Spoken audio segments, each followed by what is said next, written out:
After you're chiming in, here we go. Ryan, first question or first statement.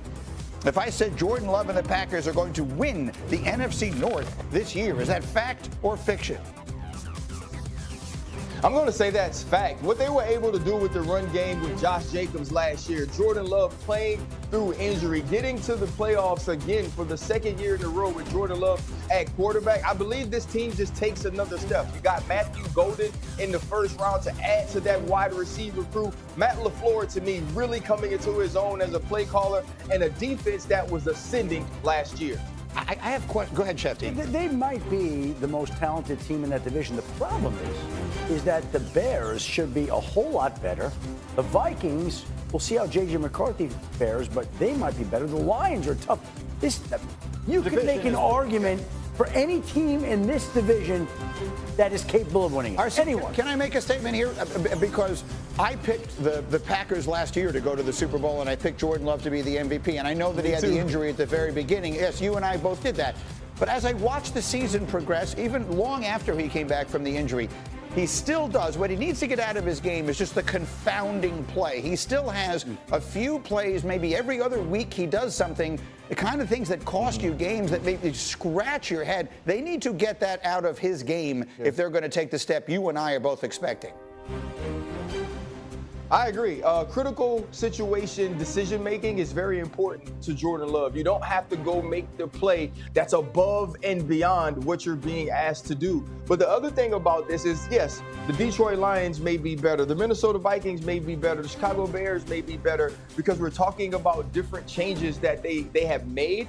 But all of those teams don't have the continuity and consistency that the Green Bay Packers are going into this season with. And even though the Bears could be better, they have to make some changes. You lose both coordinators in Detroit. Minnesota is changing to a first-year quarterback who was a rookie last year. So I still think the Green Bay Packers are the team to beat in the NFC North. All right, and then let's skip ahead then to the AFC, as we sort of touched on some of the other parts of that. RC, if someone were to say this is the year that Josh Allen and the Bills finally get to the Super Bowl, and I will point out at ESPN Bet Sportsbook, they are the only team favored to win all 17 games of their season. Is it fact or fiction, RC? This is finally Buffalo's year. Can I say fact or fiction-ish? Because honestly, I can't answer this question. And I want to be able to give you a definitive fact or fiction. It feels like the year Buffalo should make it. But haven't we said that for 2 or the 3 last few years? And Josh Allen is going to do all that he could possibly do to make this happen. It's going to be about making that play, whether you're standing across from Kansas City, you're standing across from the Baltimore Ravens in the most important moments in the AFC Championship, like we saw on 4th down last year. Can you find a way to finish? That's going to tell the tale or the story for the Buffalo Bills.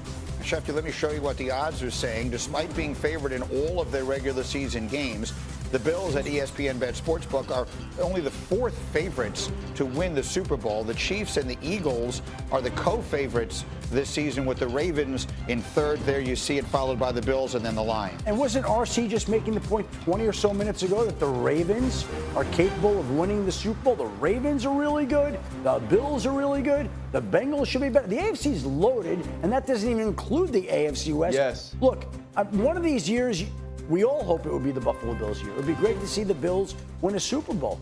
This could be the year. Maybe. We'll see. But there are a lot of great teams and a lot of great quarterbacks in the AFC. Well, and the two that keep knocking on the door, we pointed them out in different conversations today. Lamar Jackson and the Ravens and Josh Allen and the Bills, these two superstar quarterbacks, both of whom have won MVP awards and just keep not climbing Mount Mahomes.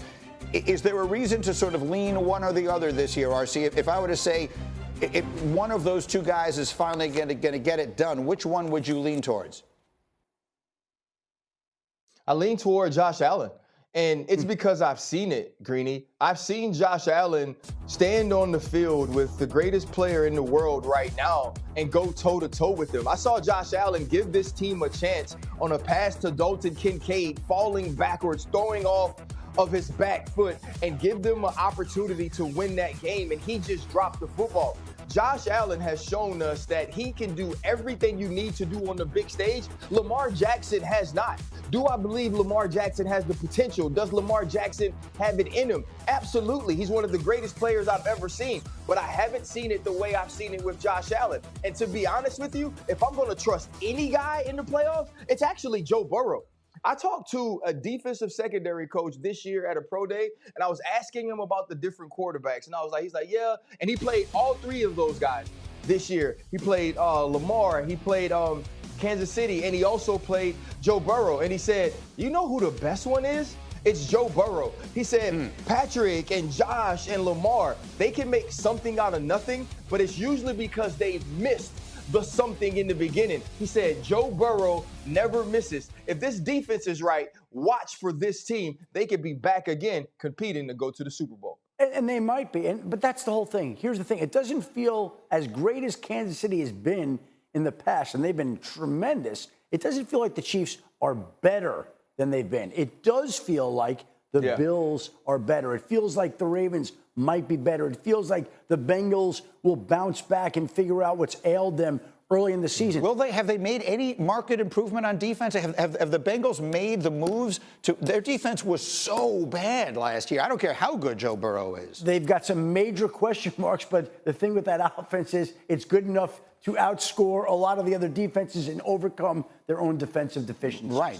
And there's, as far as the others, just quickly are concerned, Bills or Ravens, which one had the offseason that sort of got them closer, do you think? Is it, if you look over the totality of their offseason? I honestly like what both did. Like, we've got two really smart front offices and organizations. They've both made a lot of moves. We'll see which one's better. But both teams, I believe, are better, and I don't know if the Chiefs are. All right, I have to leave it there as we continue that elusive championship.